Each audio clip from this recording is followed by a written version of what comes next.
All right, let's get started. Thank you so much, everyone, for joining today. We have an exciting topic to discuss today. Along with me, Ashish Gupta, I also have my colleague Madhurima Singh. And over the next 29 minutes, we'll be walking you through some very exciting insights into what is happening in the global health industry. How is private equity actually architecting this? And over the next 5, 10, 15 years, what might be some of the major opportunities for everybody to participate in? Today's knowledge series is divided into three parts. The first part, which is the evolving healthcare investment landscape, I will be addressing that. The second part is around uh, how is private equity creating value in healthcare? Where are they deploying capital? What might be the future opportunities, and so on. And then finally, the last 5, 7 minutes, we'll try and address some questions and with some closing thoughts. Just quickly, in terms of some housekeeping towards the end of the webinar, a short survey would pop up. Please do fill that out. It only makes us better.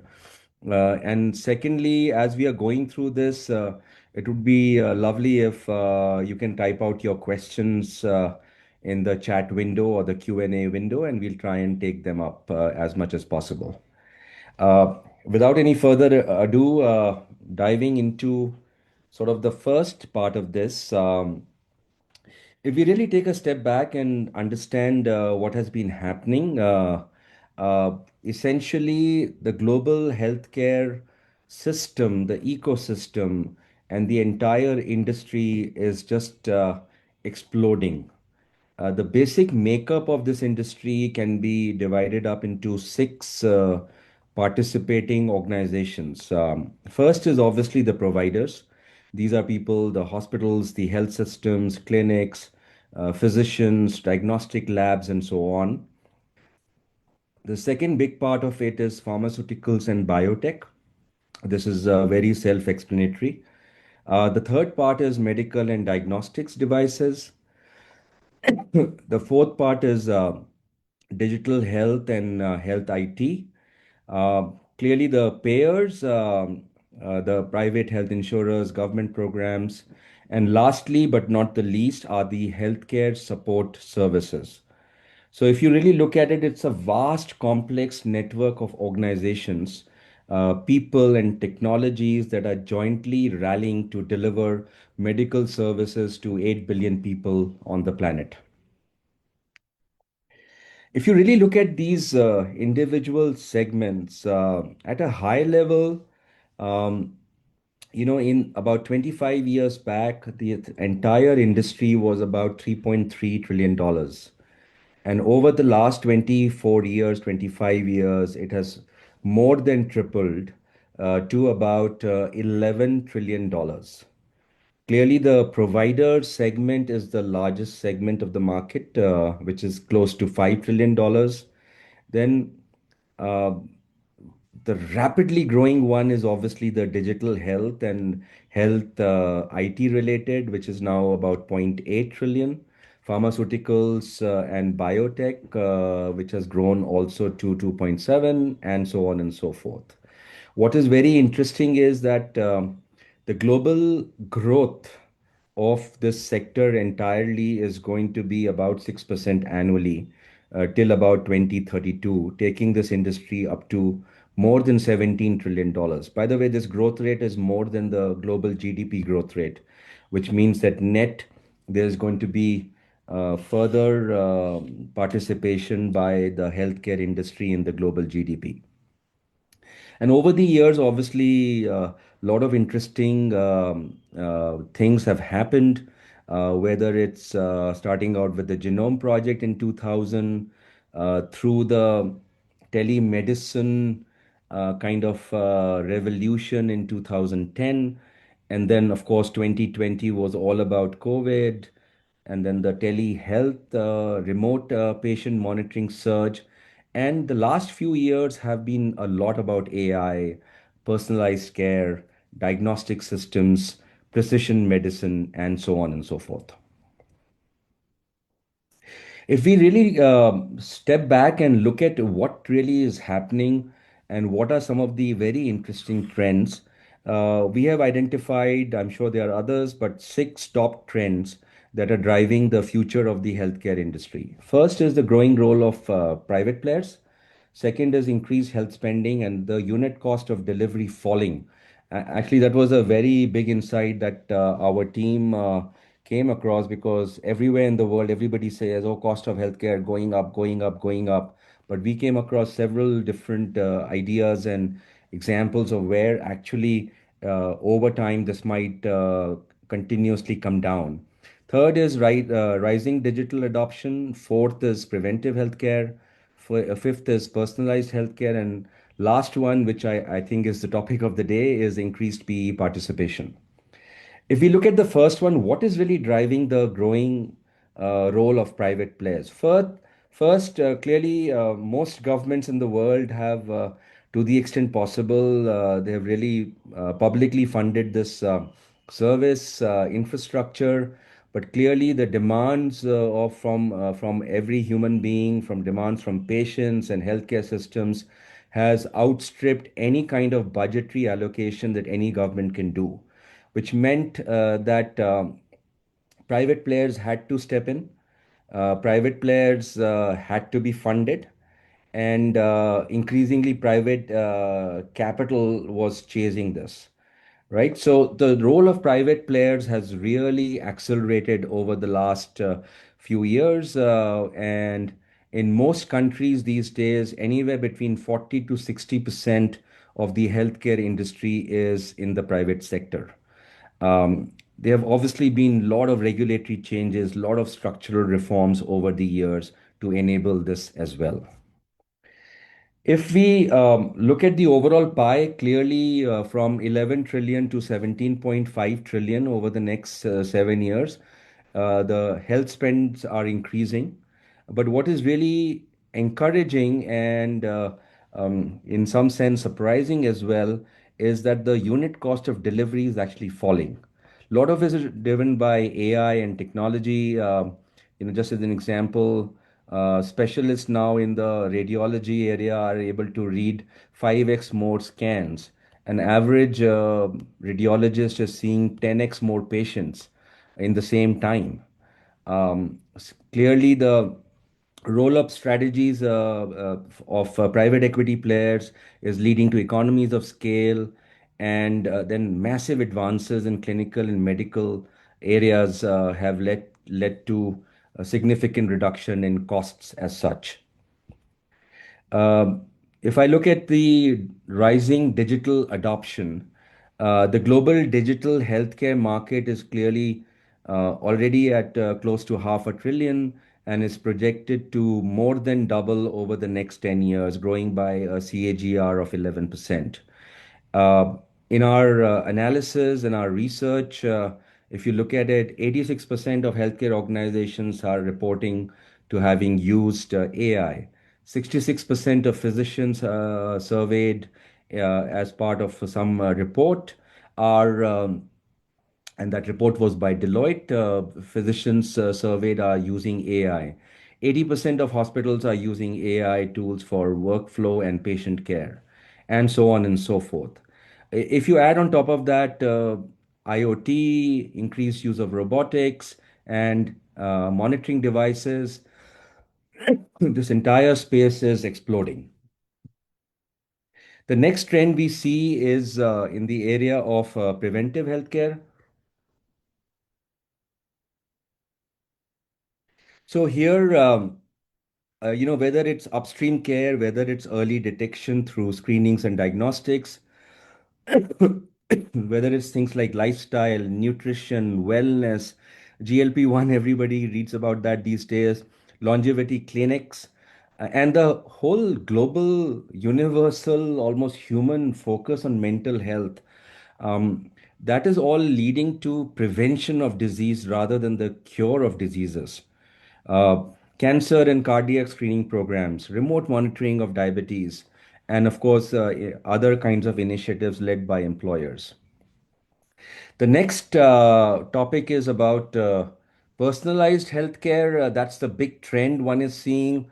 Um, there is, right from the diagnostic level to this cost of genome testing, which is down to less than $1,000 today, leading to personalized medicines being created. For example, one has obviously heard about cancer chemo medicines that are being completely personalized through precision medicine kind of techniques. The whole thing around the segment of one kind of a thing in healthcare, right? You as an individual are unique, and the entire system is gearing up to provide you that personalized service as such. And the last trend that we wanted to highlight is clearly the increased private equity participation. A lot of this is essentially triggered by the fiscal pressure that governments have felt, and the fragmentation of the industry always of any industry always attracts private capital because there are opportunities for consolidation. There are opportunities for roll-ups, and then where the demand is durable, and there is opportunities for long-term value creation. Clearly, private equity would step in and help out in, providers and patients from their own perspective. These are long-term conviction plays. These are, healthcare is resilient in terms of demand. It's a predictable cash flow, and so on. And from a provider perspective, clearly, all these providers need a huge amounts of capital, and also M&A activity and roll up. And for patients, clearly, it's a win-win because you get greater access, you get lower costs. Obviously, as always, some ethical questions get asked when private money comes into healthcare, which is supposedly was a social service. What happens to affordability? What happens to incentives and ethics? But I think the world has pretty much solved all of these issues. So these were some of the trends. With this, let me hand it over to my colleague Madhurima, who can do a deeper dive into private equity itself, how it is creating value in the healthcare industry as such. Madhurima, over to you. Thank you, Ashish. Hello, everyone, and welcome, and thank you for joining us today. I think, switching gears to the private equity space in healthcare, it's no longer, I would say, a peripheral player. It is one of the strongest forces influencing and shaping how care is delivered today, how it is being scaled and transformed. Over the last decade, we'll see through the data that there has been an explosion in healthcare focused capital across regions, across countries. But what is more interesting is to see how this capital is getting deployed and where value is getting created. Overall, if you look at the broader private equity investment activity, one could say that there has been a softening of deals. But definitely, if when you look at the healthcare space, that's not the case. There has been a record private equity activity in 2025, right from resetting and surpassing 2021 levels of reaching a $191 billion deal value, backed by 445 deals. And not only that, what's clearly stalking out is the number of 1 billion plus exceeding deals reaching to over 40 in number. Exits have rebounded, and there have been massive deals around these 1 billion plus, like the Blackstone TPG acquisition, and many others. Now, when we want to look at it by what has happened with the segments, of course, the market grew at 191, but of course, the segments per se have also seen growth.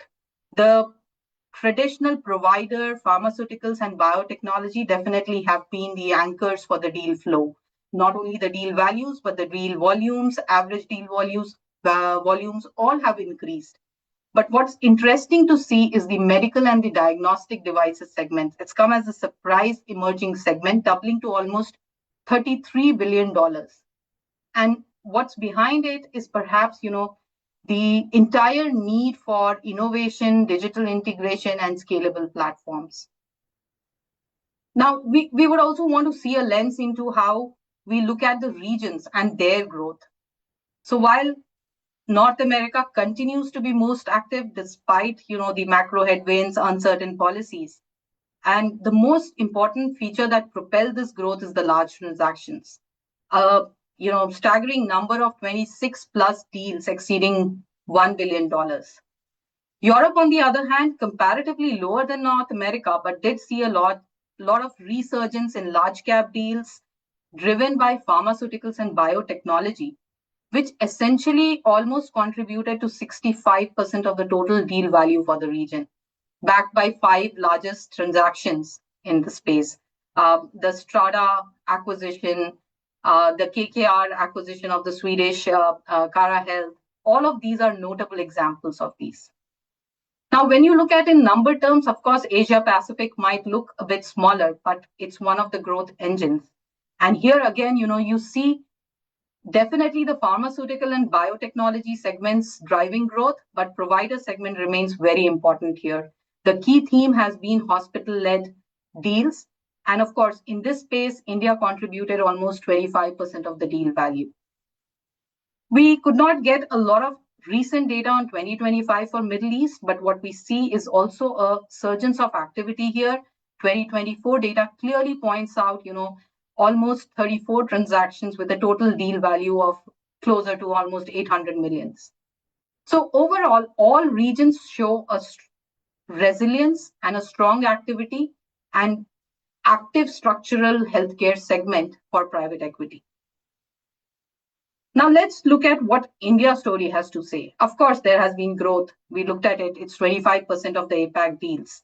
But what's very interesting is if you look at the top 8 to 10 deals of the country, there are two pure, of course, hospital-led deals which are purely, clinical operations.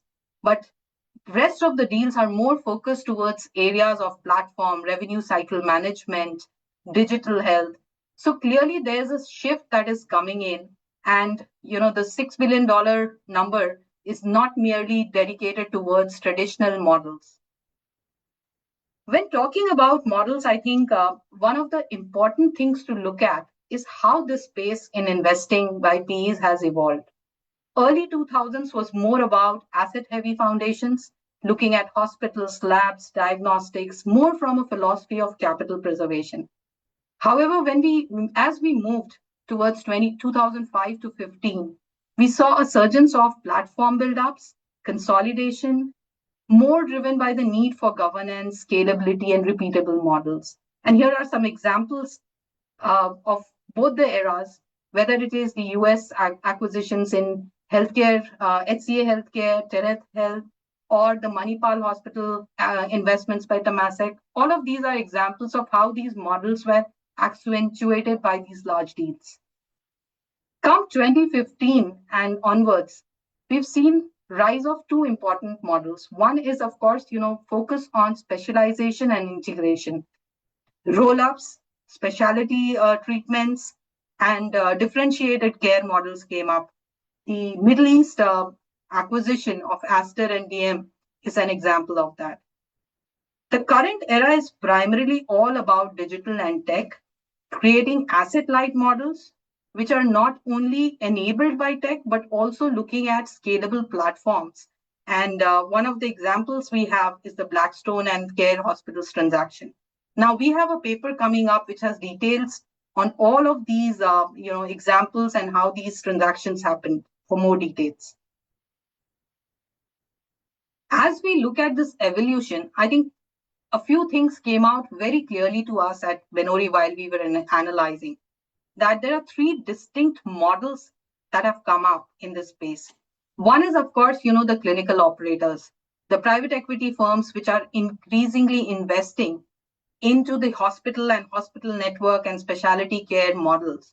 And the idea here, or the win-win kind of theory that they bring in here, is to bring strong governance and leadership, right domain experts, and at the same time, increasing operational efficiency, cost reduction, optimization. On the other hand, the other strategy is more around looking at the fragmented providers and service and bringing them onto centralized platforms, which is more like a roll-up strategy. The Again, the advantages of this is not only the geographical expanse that it can bring, but also integrating facilities for efficiency and scale. Finally, a lot of investment, like I earlier also mentioned, in the India market and globally have been in tech focused areas, whether it is AI, diagnostics, medtech, CDMOs, SaaS, AI. Now, what this model is bringing in and the value that is getting created is more around recurring revenues, driven by a lot of rich analytics through data, and of course, broader higher margins and exit routes. So these are some of the models that we think are, really prevalent in the market today. Now, no story is complete without talking about the future. Where do the P's go from here? What are the opportunities that are upcoming in the next, the window of 4 to 5 and perhaps 10 years? While, if you look at this image on your screens, you will see based on maturity, the hospital care, the primary care, the physician services, these are mature markets. Not much of activity will follow here, but the areas of importance are looking at hospital roll-ups, regional platforms, which require, significant expansion, and specialty clinics, which are more looking towards, the higher ROCEs. The other two areas with, again, right now, adoption here has started on, and there is a lot to do because of the tech capabilities in healthcare, is looking at preventive as well as predictive healthcare. So these are some of the core opportunity areas where we feel, and the data also indicates where the markets will be going and where the investments will happen. With this, we complete a little bit of view on what deal activities and where these are happening. I'll hand it back to Ashish to talk about, some closing thoughts, as well as we can get on to some questions of yours. Ashish, over to you. Thank you, Madharma. So, in a sense, if we go to the last slide, yeah. So, some of the key takeaways at a very high level that we can have. One is clearly structurally a very large and resilient growth market. That is what healthcare is. Spending is rising, and at the same time, it's getting cheaper to deliver healthcare services, uh, and from a reactive model to solving a existing health problem, more and more the industry and the key differentiator is moving towards being preventive in nature and being personalized in nature. Um, Private equity's edge in healthcare comes not just from financial structuring, but also from operating capability and scaled execution. And finally, clearly, it's going to be a lot about AI and system level thinking for global ecosystems of the healthcare industry. By the way, next week sometime we will send to all of you the report itself that we have been working on for some time now, which will further describe and articulate all of these key points in detail. Um, so, Madhurima, maybe some of the questions that have been asked. Um, any perspective on this, that which one of those operating models that you talked about is sort of generating value? The question here is among clinical operators, roll-up strategies, and tech-focused investments, which operating model is delivering the most consistent value creation? I don't think it's a matter of one size fits all, but would like to get your perspective on this. Yeah, absolutely. There is no particular model that can be called out for a higher value creation than the other, but given the investments globally around a lot of AI technology and platform based systems in healthcare, I think this model could of course definitely create significant value. While the others are more tested and the playbooks are clear, this one is something that will play out and seems very very attractive in terms of the value that it will create. Right. And I guess like all kinds of private equity investments, clearly the fund itself has a certain way of doing things, and they have their own strategies for creating value. So it also depends on what your own fund thesis is very much. The other question is Rakesh Shah is asking, I'm a UAE-based holding company looking to invest in healthcare. My issue has been the valuation multiple disconnect between Asia, especially India, as compared to GCC. Similar story for European players. Can you explain the logic? Um, and also, maybe Madhurima, you can answer that question and just talk about that case study where we looked at a hospital in Saudi for a client of ours, and how did we do the due diligence, and what were some of the valuation differences that one was seeing? Yeah, yeah, absolutely. Rakesh, it's not more about a disconnect, but I think there is a lot of divergence in the evolution of each of these regions and markets in terms of where they are in their healthcare journey. And that's why there is a disconnect in terms of valuation. Of course, there are, some areas which have been buzzing and are to be tested out. So definitely we can, attributed to these two factors. One is the upcoming emerging areas, and second, the difference in evolutionary stages of each of the markets that is creating a disconnect in valuations. We can go deeper into details, we can connect offline and we can offer you more kind of pointers over here. Now, when we talk about early stage ventures in predictive healthcare and diagnostics, focusing on the GCC region, again, this is something that, of course, we as a team at Benori can carve out. And coming to that, like Ashish was mentioning, Benori was conducting a study for a Saudi Arabia KSA hospital chain where we were trying to compare and understand all the performance matrices. These were not purely, the financial matrices, but getting deeper into looking at the matrices of operations, things like, equipment management, investments into newer beds, all of these areas.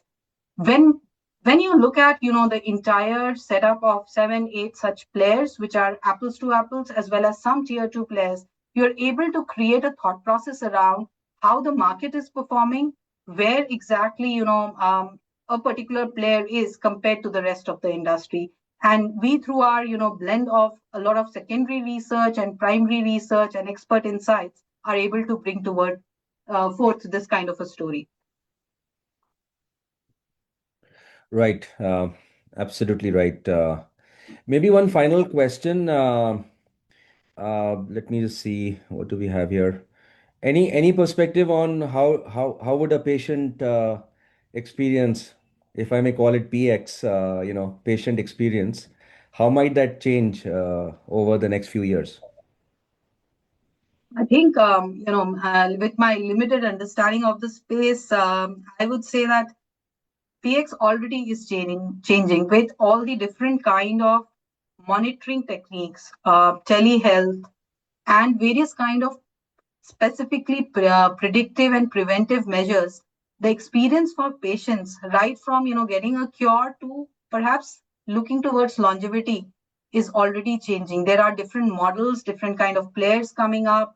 Cardiac arrest can be talked about much before. So all of these aspects are happening, Ashisha. That's my view. But of course, there can be more levers to this question that you asked. Absolutely, absolutely. And I think one thing to add to this is that the whole approach towards preventive healthcare, personalized healthcare, longevity, the use of technology, monitoring devices, the fact that you can actually set up ICUs at homes nowadays, especially in India, it's very cost effective to do that. Um, your electronic medical records, and so on and so forth, predictive ability for diseases, all of this uh, probably is going to lead to uh, significant amount of health span. increases. Everybody talks about lifespan, but health span increases. Um, I mean, this is a fascinating discussion, and there's so many more interesting questions, but unfortunately, we are completely out of time. Everybody, thank you so much for attending this. In case you do have some questions for us, please feel free to write to us. We will anyways be sending out, the full report to you next week sometime. And in the meantime, as you start exiting this webinar, please do fill out the feedback form. It will really help us. Thank you so much. Thank you, Madhurima, and have Thank a you. great Thank you, day. everyone.